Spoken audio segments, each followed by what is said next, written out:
Good day, nerds, and welcome to episode 72 of the Nerd Cantina Show. I'm your host, Ken, joined by my co-host, Steve, and we're going to cover this week's nerd news.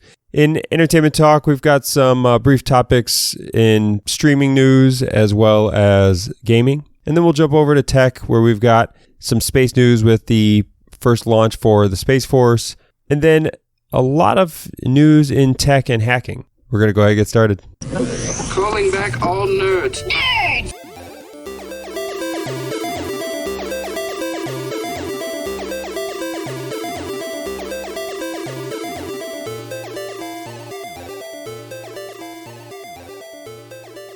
All right, and welcome back to episode 72 of the Nerd Cantina Show.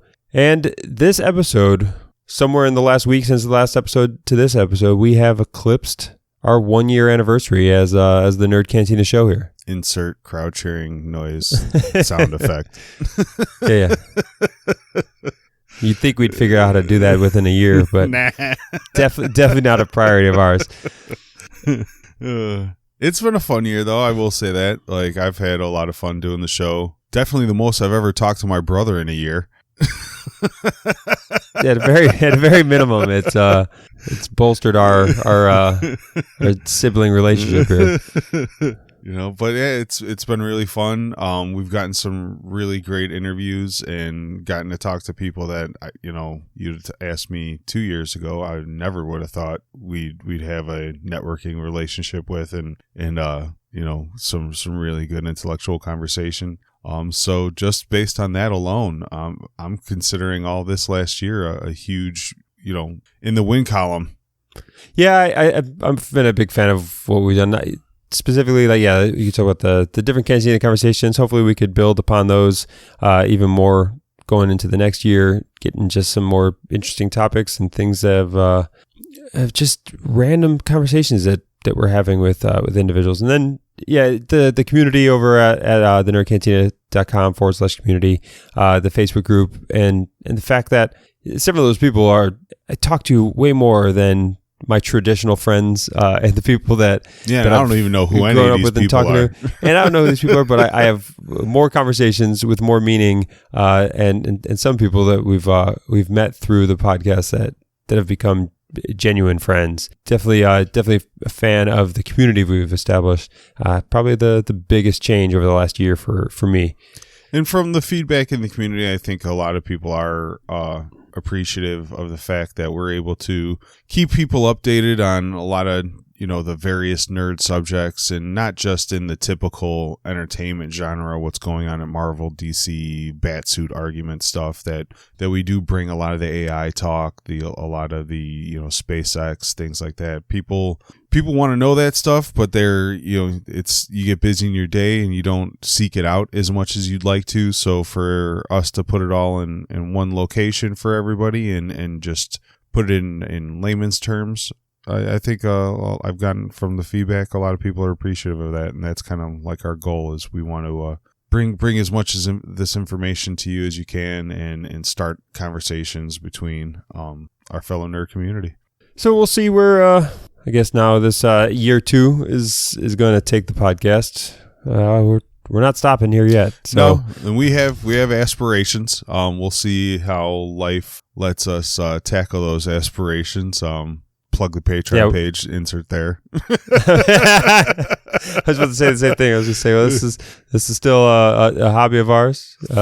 We appreciate any support by whatever means that is. If you can, Patreon, great. If you can't monetarily support, just keep sharing it. Keep making sure that you have it set to download and subscribe, and share it to anybody else you might think will find this interesting. Yeah, and click that merchandise tab on the site, and why don't you scoop up one of them Cantina shirts and rock it around your hometown while we're all self-isolating. We're at home in your Zoom calls. Yeah. One of my goals this year was to try to get a booth at a couple of the small local conventions and do some promotion, and we'll see if those things ever come back, man. Jeez. I don't know, I've been glad that we've been doing this podcast on Zoom for a year now, and apparently it was good training for this COVID stuff, because everything is going through Zoom now. All of life is being done through Zoom. My daughter's got preschool classes on Zoom, and dance. Layla just had a dance class on Zoom on Saturday. Yeah. And I knew all the settings. I could get that sound out right. I was able to mute. I was able to do the whole thing. Yeah, we've definitely transitioned to Zoom meetings for my work. My kids are doing Zoom through school, and then my daughter is way too social. That's the biggest thing that's affected her. She's got no problem not going to school. My kids were half homeschooled already. She just is so desperate for her friends that we did like a paint party where she had all of her friends doing like painting together on a Zoom call.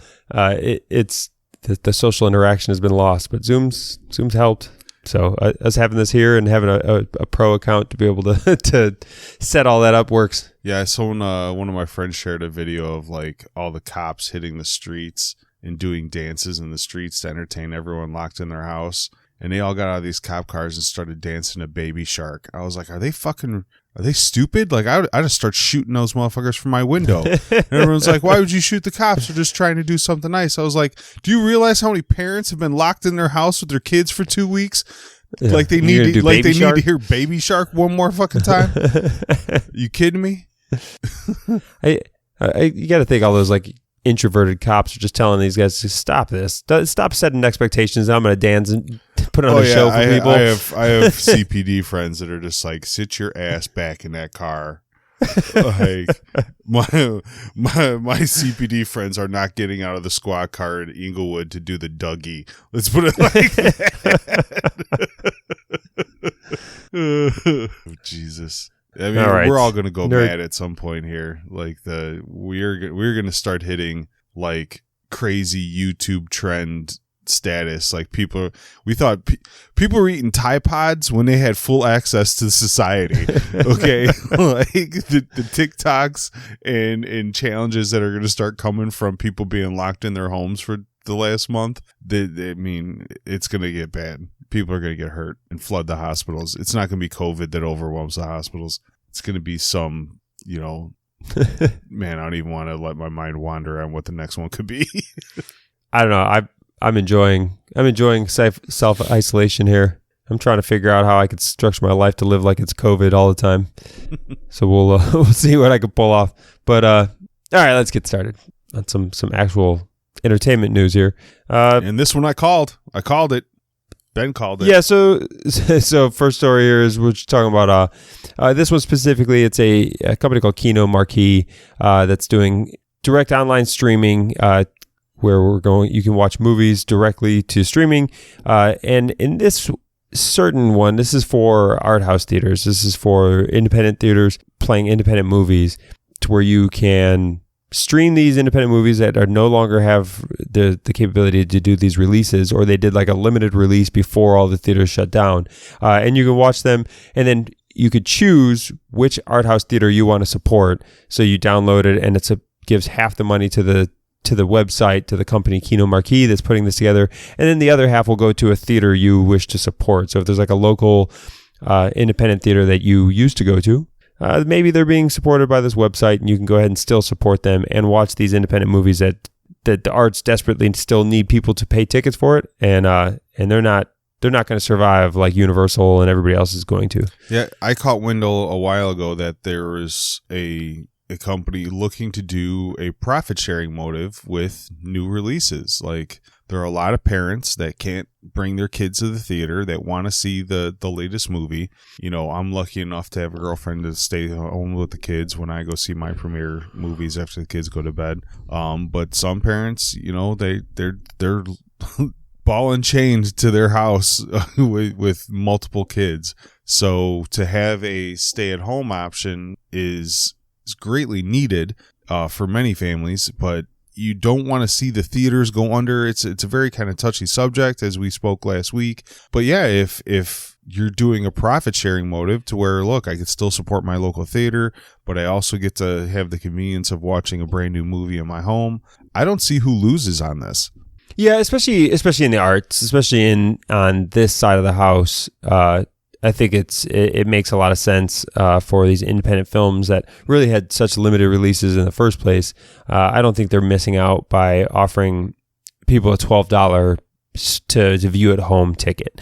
I mean, we had somebody in the Cantina group actually pay $20 to watch Bloodshot the other week, so motherfuckers will pay it. They're bored. Okay, they'll sit at home and they'll watch the latest dumpster fire movie. If they don't have to get up and get out of their house and do the whole fucking thing. but as we talk about it, I mean, clearly he didn't listen to the podcast because we very briefly for a minute or two talked about that movie, and you just said it was straight trash, a complete terrible movie. I did take partial responsibility because I did not write my written article, so I do feel a little guilty for that. So I apologize.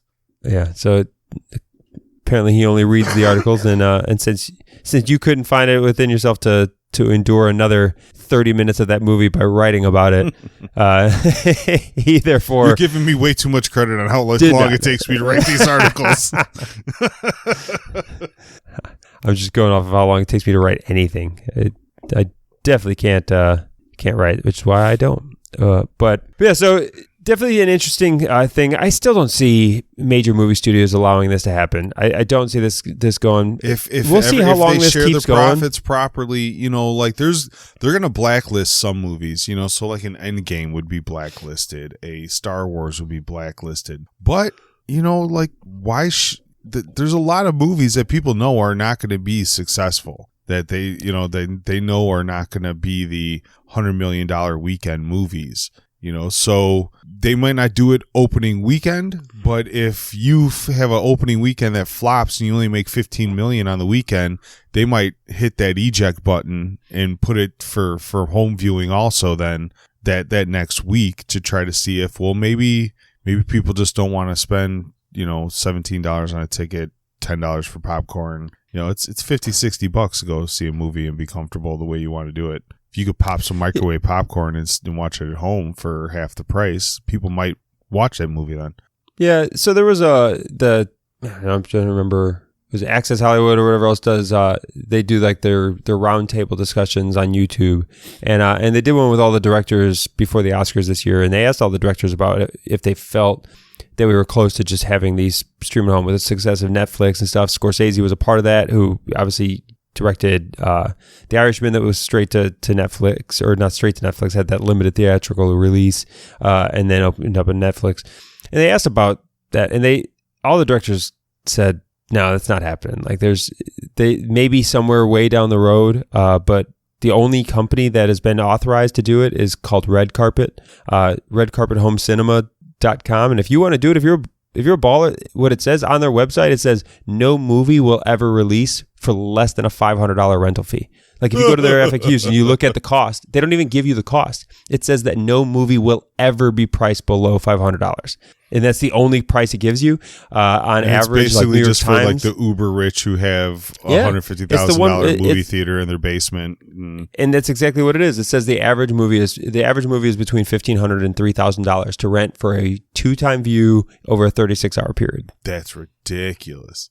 Like the theater industry is not going to let this happen, and if it is, it's going to be at a significant cost like that. Someone needs to crunch the numbers on what, like, if they could increase revenue by releasing the films that the movie theater priced themselves out of seeing. Like I said, so a Bloodshot. But I think that's where Netflix, Amazon Prime, and stuff already exists. They just go straight to streaming. Yeah, well, they don't go straight to streaming, right? They still wait that wait period of 6 months before, the theater release. They go straight to streaming around the same time they come out of the Blu-ray. Yeah, so what I'm saying is there's plenty of movies that know that their theatrical release, like there's plenty of people developing and writing movies that they know is not going to have that big draw in the theater. So they're pitching them to Amazon Prime, Netflix and stuff as just, hey, those are the Netflix original movies that they never even try to make it to the big production houses and make it to the theater.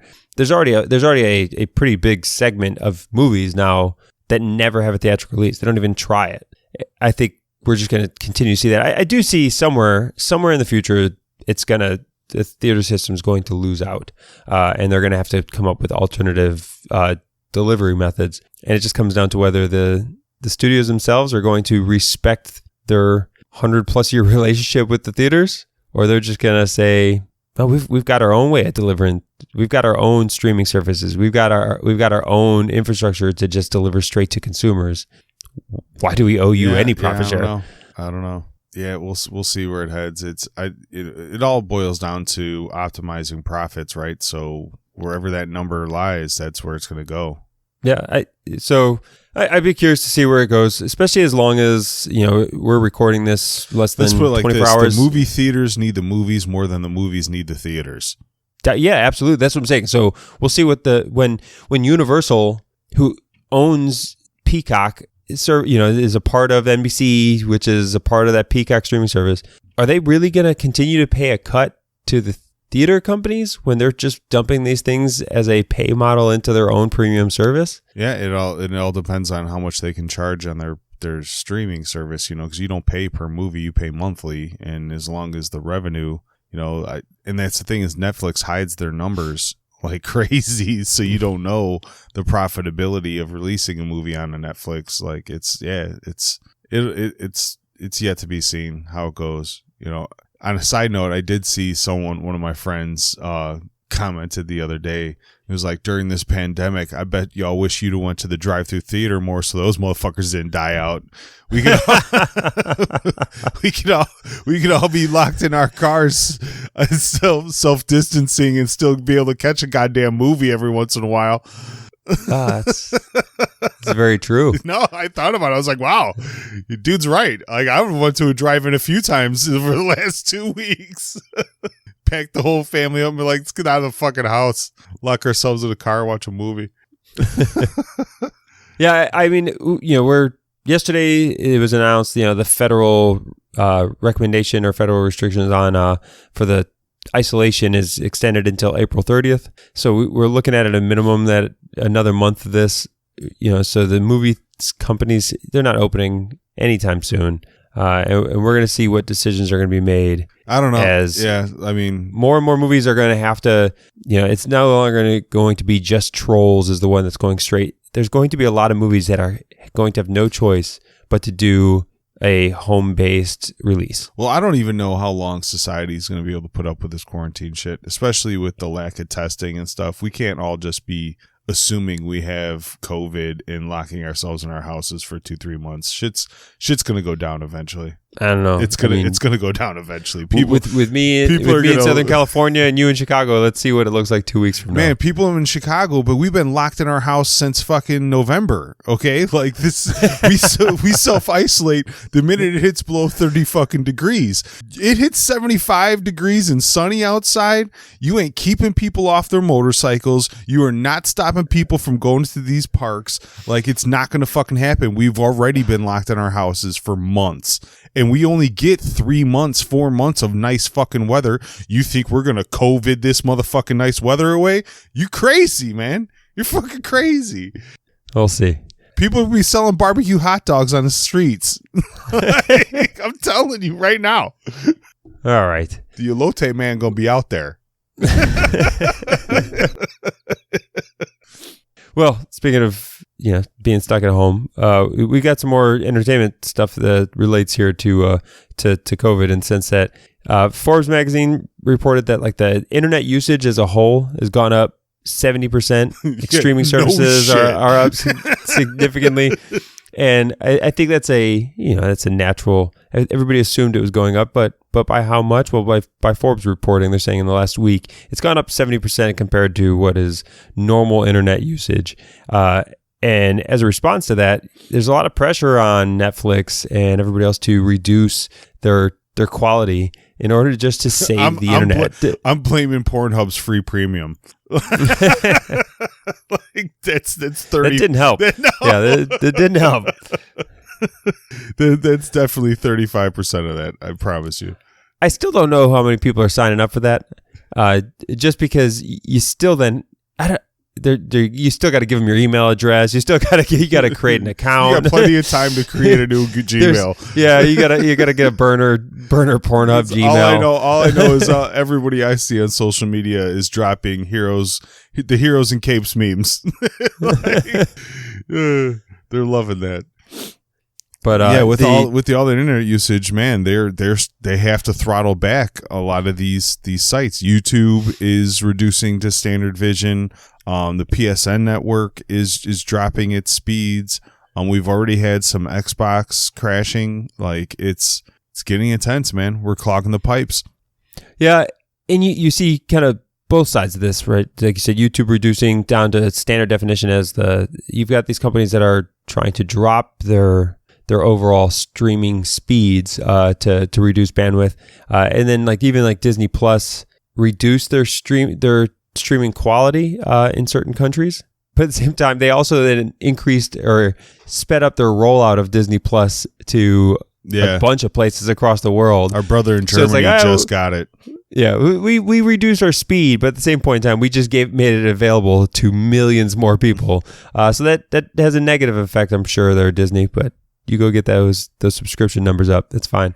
We're really testing the net neutrality theory and our capacity right now. I think there are a lot of countries out there kind of laughing because everyone thinks that everyone assumes America's the best at everything. And actually we have third world internet speeds.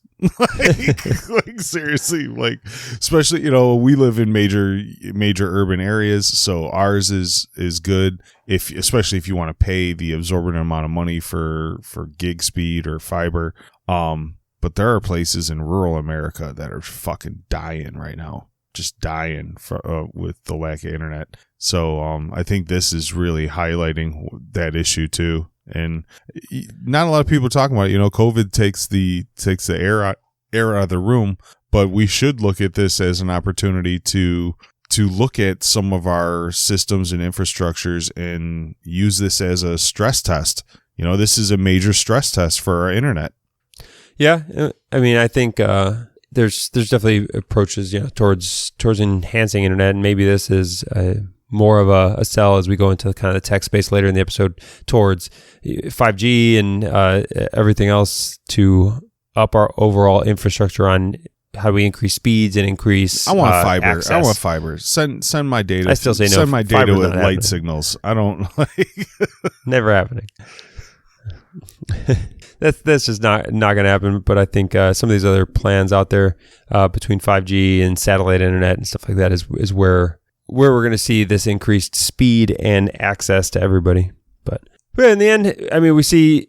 I haven't started my CBS All Access account, but we got that Picard show, which is one that I've always wanted to watch, available now for free if you want to go see it. They finally hit your price point. They did. That's it. They literally were just like, hey, I think that dude at the Nerd Cantina is really onto something. We should give it to him for free. I'm definitely not going to pay separately for it, but the more time you spend at home, I still haven't started increasing how much I watch shows at home, but Picard's one that I would want to watch.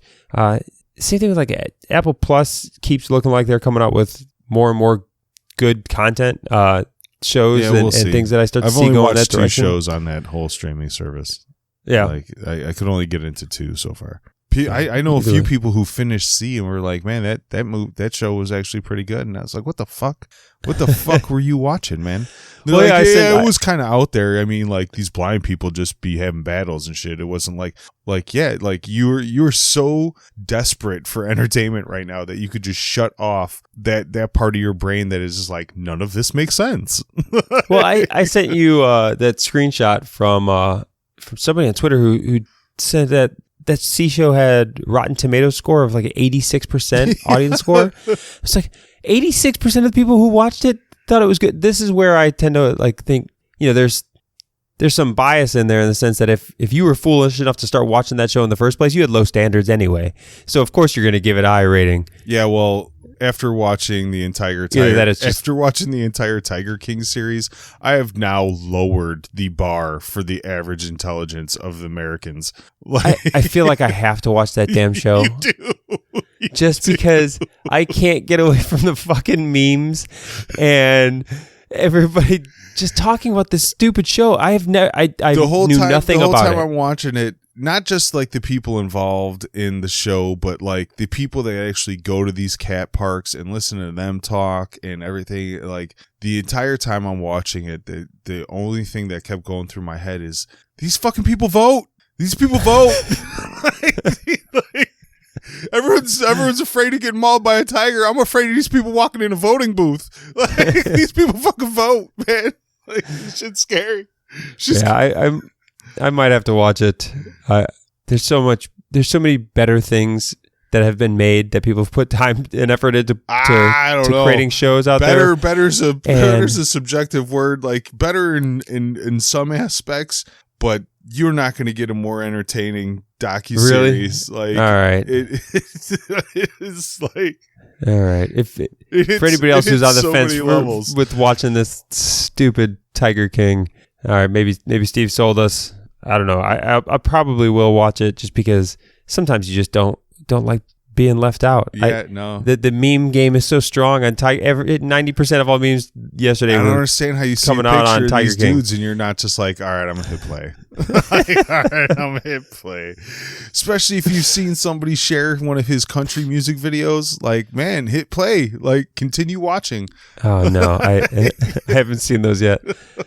That's what I'm saying. It's so absurd. It's so absurd. And this is real life. Like you can't. That's one of the things. I'm a reality TV whore, and everyone asks why, and it's just because like you seek out like shows that are out there and get your brain wandering and like are crazy. You know, there's nothing crazier than real life. Like I've now determined that you can write the most absurd Rick and Morty episode, and there is going to be a reality show that trumps that absurdity just based on actual fucking people doing actual shit. Like it's insane. I guess I'll watch it. I normally stay far away from these things, but I think this one's gonna have to get me. All right, let's get through our last nefarious people. We have a lot of hacking stories, like with people being locked in the house and social distancing. The hackers now have a lot more free time. I guess they only took breaks from hacking from grocery runs and maybe seeing an occasional movie and going to restaurants. And now that all that shit's closed, they are just full time trying to break into people's shit. Yeah, so in our kind of tie-in, half entertainment, half hacking tech or whatever else. First one really was that the Xbox Series X. So AMD's graphics card or source code was reportedly stolen. It was originally put up in portions of their source code was put up on GitHub, and then what makes people believe that it's legitimately like their source code is that AMD had to file a cease and desist letter with GitHub to have it taken down, and then they've reported that somebody is asking for a $100 million ransom to not release the entire source code for the Xbox Series X source code for their entire graphics card. So I don't know who would pay that, whether that would be Microsoft, AMD, or nobody pays it. And supposedly AMD is saying that source code is not necessarily like a critical piece of what Series X is. Isn't that what you would about. say though? Like, isn't that what you'd say? Like, that's what you say as you're in the background negotiating down to $70 million. Yeah, you kidnap my kid and hold him for hostage. Well, that's not the good one. You took the problem kid. You don't worry about him. Meanwhile, you're stuffing cash in a bag. Yeah, so curious on that one as that we a little bit of corporate ransom here. It's kind of crazy though that they were able to get something like so coveted by these developers, like your source code, that's like your original blueprint, and I think it said in the article what they got it from a stolen laptop or a hacked laptop. It was from an actual hacked individual user's laptop. Yeah, well, I mean, but really, how many people out there would actually buy the source code for it? Like Sony's already got their own shit. Like, are the execs at Stadia right now like, give us the fucking thing? We need it. Like, who would buy this? Who would buy this? Yeah, I don't know who would buy it. It might just be a matter of if they don't get the company to buy it back, then they just release it for free on GitHub and everywhere else, just let the world have it, which is what they've threatened to do. Yeah, then it's like open source. Which is what they've threatened to do. So that I don't think anybody else buys it. It's just a matter of and then what them the asking execs at AMD. Atari are like, we're back in it, boys. Like I don't see that. Like I don't see that happening. Like I don't know who benefits from the Series X source code being leaked in open source. Like I don't know. Yeah, I mean, there's other chipset manufacturers and stuff, even down to Intel and other processing chips exist out there that might be able to benefit from whatever AMD is doing in the background, and why AMD has won the contracts for both Xbox and PlayStation in their 12 and 10 teraflop systems of these crazy computing power systems. There's got to be a reason why they're winning these contracts and why they're able to produce such performance. Somebody might want it. Yeah, I guess 100 million. That somebody thinks that somebody wants it bad. I guess, but we can move into. I guess we'll just stick on the hacking thing and just get through the many topics around that. And another one talking about with Engadget puts out that like Chinese digital spying is becoming more and more aggressive as they've seen. What we see during this COVID timeframe is there's always some level of Chinese digital spying, corporate espionage that exists, and we've talked about it a lot throughout the shows. Specifically, it's normally very targeted to specific companies that they're gathering data on and trying to target. And what they've seen is that they've become way more aggressive, and it's really just kind of a blanket approach, just trying to gather information on just about every company out there. Well, I mean, if you think about it, so normally hackers are just like fishermen, and they put on a specific lure trying to get that specific fish out of the pond. Well, with this COVID, we just stocked the lake. You know what I mean? Like we just dumped all kinds of fish. Now it's time to just throw stick of dynamite into the lake and see what floats to the top, man. Like that's basically what's going on here. Is they're usually specific so that you reap more rewards from your endeavors. Now there's just so many people online, so many people stuck at home, so many people just in this kind of fear state to where your judgments might be a little off. So what would normally raise red flags aren't raising the same red flags for you. So that it's time to just put a net out there and see what you get back, and that's what these hackers are doing. Yeah, so it's definitely something to be concerned about, especially as we talk about everybody working from home, Zooming, whatever else. So a lot of these companies that they're being tested in the sense that they maybe had really strong security because they had a very closed network, and now they're allowing people to work from home. People have to think through how you still maintain a certain level of security as you allow teleworking, as you allow people to take their projects home, take files that maybe you wouldn't normally allow to be removed. There's definitely some challenges, and there's already been an increase in kind of these aggressive approaches towards finding those exploits. It's a big carpe diem moment for hackers right now. Yeah, but the same type of hackers that are going for corporate espionage apparently just want to see the world burn, as there's also been more than doubling attempts of trying to hack the World Health Organization, one of the critical organizations towards getting out information and actually explaining science, not just CDC here, but throughout the world, and tracking these statistics and everything else. And then we see more than a double in hacking attempts against the World Health Organization. Well, I mean, there's so many people going to that website now looking for information that if you can put in a link to some spyware or malware inside their website somewhere, you'll get a lot more fishes. Again, I think it's just a numbers game. So they know that X amount of million people are going to the WHO website every day. If we could just change this backlink to one of our, links, we could get hundreds of thousands of people to come to this site. And it's just so fucked up, man. Like humans are savages, man. We are just a savage species. For the most part, the average human is pretty decent, I would hope. But there are just a handful of us that are just pieces of shit that will take every opportunity in moments like this to just double down on some fucking evil shit. Yeah, and this, I mean, like you said, anywhere you see traffic, anywhere you see a potential exploit, there's always going to be somebody who's willing to take advantage of it.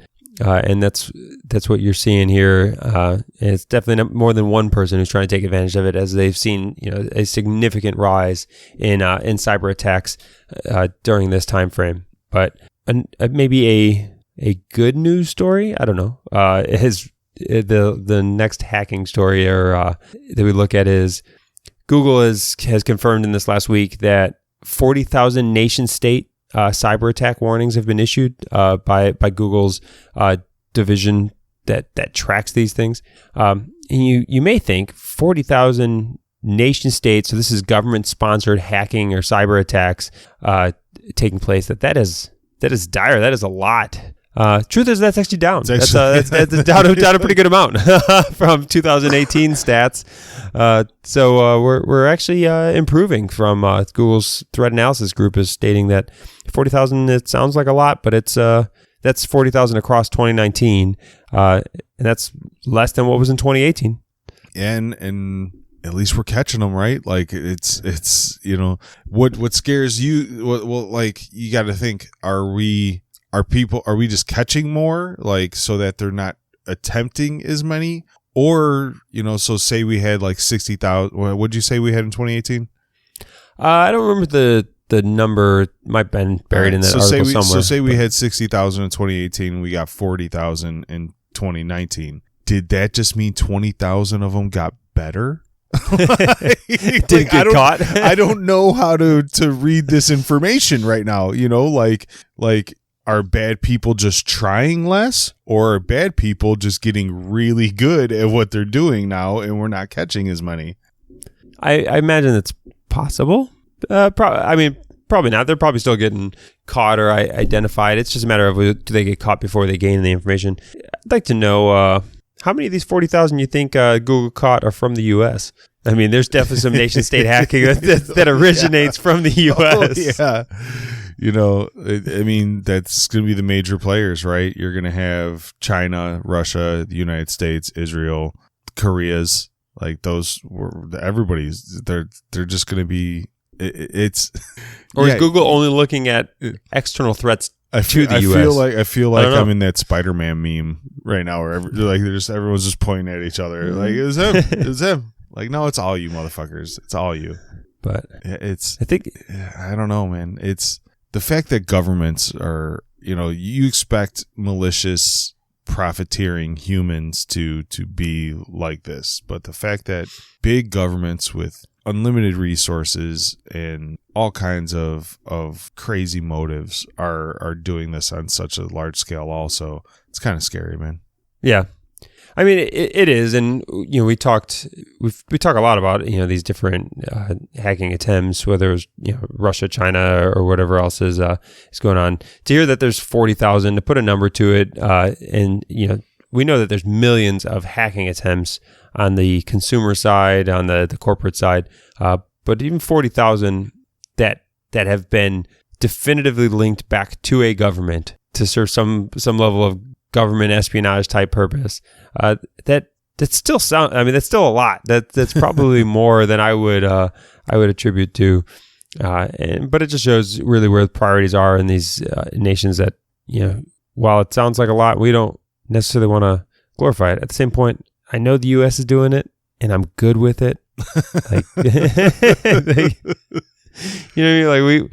We do want our own cyber capability within our own country, capable of gaining information, understanding our enemies. You're assuming that the U.S. is doing that in an outward capacity also. God only knows how much of the U.S. hacking is geared internally towards our own fucking citizens. A lot. We know that. But let's not act like we are like always the good guys in this scenario.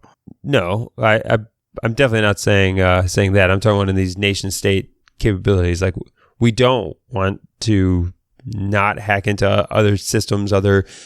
We want to know what's going on in the Chinese military. Oh, this is for sure. We want to know what's going on in the Russian military and what their plans are. So we want our own capabilities. These nation states hacking each other.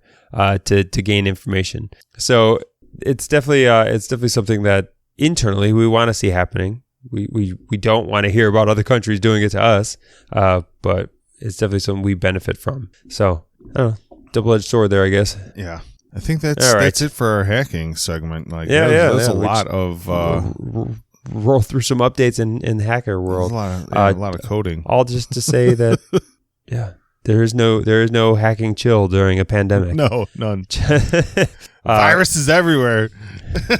Virus. All right, and then I guess the last couple stories, we got a little bit of space news here.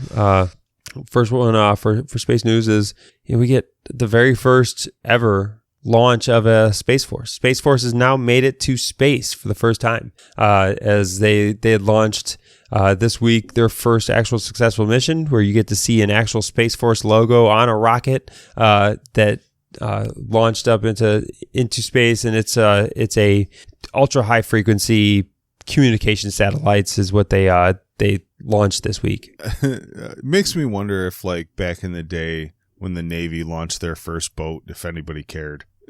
Like, Navy launches first boat into water, and it's like, well, yeah, it's your job, guys. Like, get more boats. Like, SpaceX. Oh, they still cared. There were still big ceremonies around it. People were having a good time. SpaceX launches spaceship. Well, yeah, guys. Like, yeah, that's what you do. Like, get on number 2. Like, let's go. I still think it's cool to see the Star Trek logo up on the side of a rocket and blasting off into space. It's still an accomplishment. Yeah, and like just let me know when I could buy a Space Force bomber jacket. That's what I'm waiting on. Yeah, I probably will buy a Space Force branded hat or shirt somewhere along the way. We're gonna be old men one day, and there's gonna be like those old vets, just parked outside of NASA, sitting in the wheelchair with like the Space Force trucker hat with the actual medals pinned on it, and like the kids all shake your hand, thank you for your service, sir. Like, it's gonna be insane that we just created a whole nother military division, and the next generation is just gonna grow up with it like it was just always there. But people like us can be like, yeah, nah, like, this was a new thing. Either that or Space Force will just fall more in the realm of like the Coast Guard. Yeah, it's a military service, but I've never seen somebody walking around with a Coast Guard with a Coastie hat. Members of the Coast Guard, send your hate mail to ken@thenerdcantina.com. But if you're going to do it, you better send a picture of you wearing your Coast Guard hat with the medals on it. Shitting on the coasties. What is their derogatory term? So like every military's got their own like, fuck those guys. They're just the jarheads and the like. Yeah. What do you call the Coast Guard people? Oh, you just call it Coast Guard. That's bad enough. Yeah, that's just. Ha! I got you again, Coasties. Boo, boo, boo, boo. I feel like the Navy's just like that meme with that puppet looking over to the side right now. Like, at least they ain't talking about me. They didn't say seaman. Oh, Jesus. Right. But yeah, we come from families with military members that have guns. Space Force, space members. They're working hard. Has space members become official yet? I don't think they've actually named their like we gotta service people look yet. For a Space Force press conference where they refer to them and just find it, because once somebody with a star on his shoulder says it, that's it. It's locked down. It might be. The next topic in space news is really just that the company OneWeb has filed for bankruptcy, and OneWeb was a competitor. We haven't talked very much about it. I think we mentioned it briefly. Maybe even last week. They had just actually fired off their latest round of low Earth orbit satellites for their internet. They're supposed to be a competitor to Starlink, and they were considered one of probably the closest competitors to Starlink in the sense that we know that not if you ask Elon, according to that article. I know, and that's really what's interesting is because when you look at these low Earth orbit satellite plans, you've got Amazon who's got approval to start it, but they haven't actually started firing off satellites. You also have, I'm trying to remember, I can't remember, there's another company out there, and then OneWeb, that really is the only competitors that we're looking at.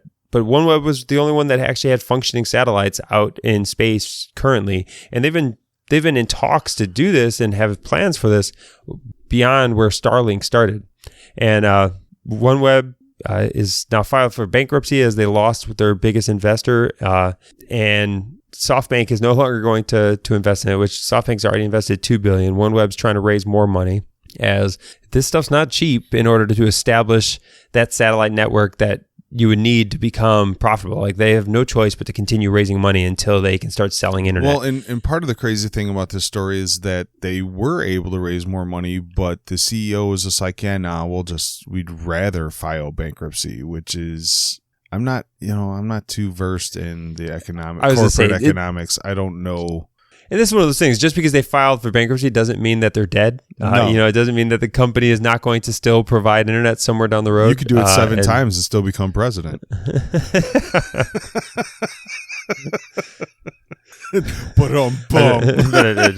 Fake news. What we see is that this article that'll be up on the nerdcantina.com /show 72. What we see is that, like, Elon Musk and his representatives from Starlink are flat out saying, like, there is no company even close to where Starlink is.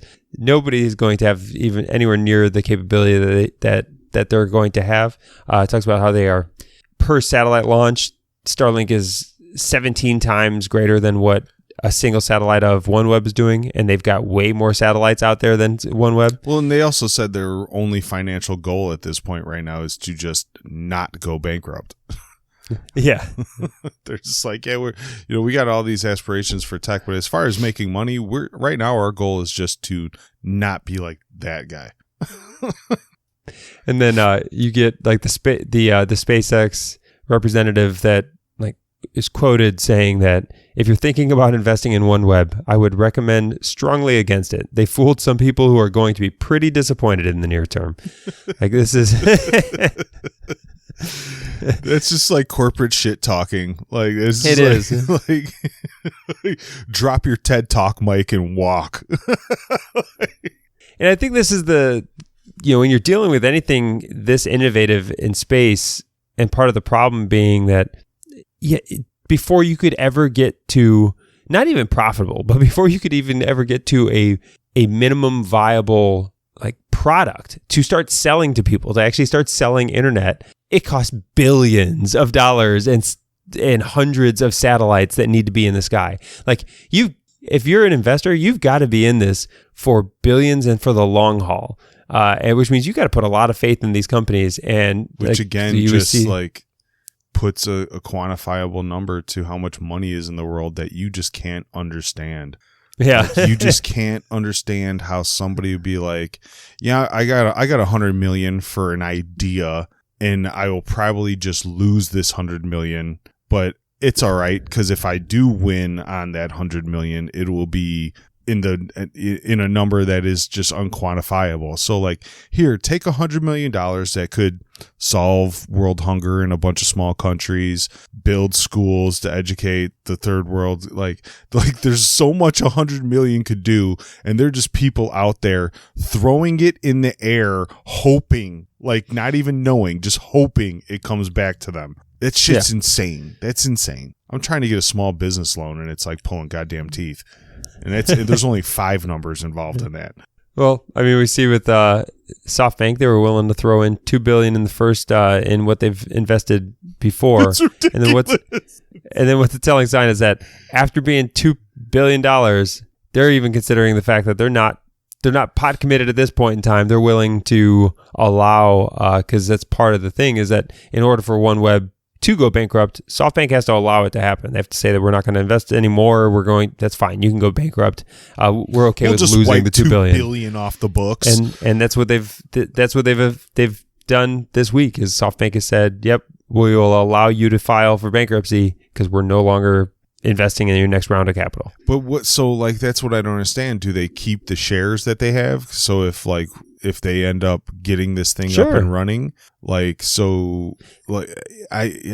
don't understand how the whole numbers jargon of how this ends up working. Because they have to see it as, all right, we'll let them just wipe $2 billion off the books. They don't owe us the $2 billion anymore, but we keep the shares, and then hopefully in the long run we're gonna make $20 billion off of it anyways. So what do we care if they wipe this $2 billion away? That's the only way I see it, how it could go down.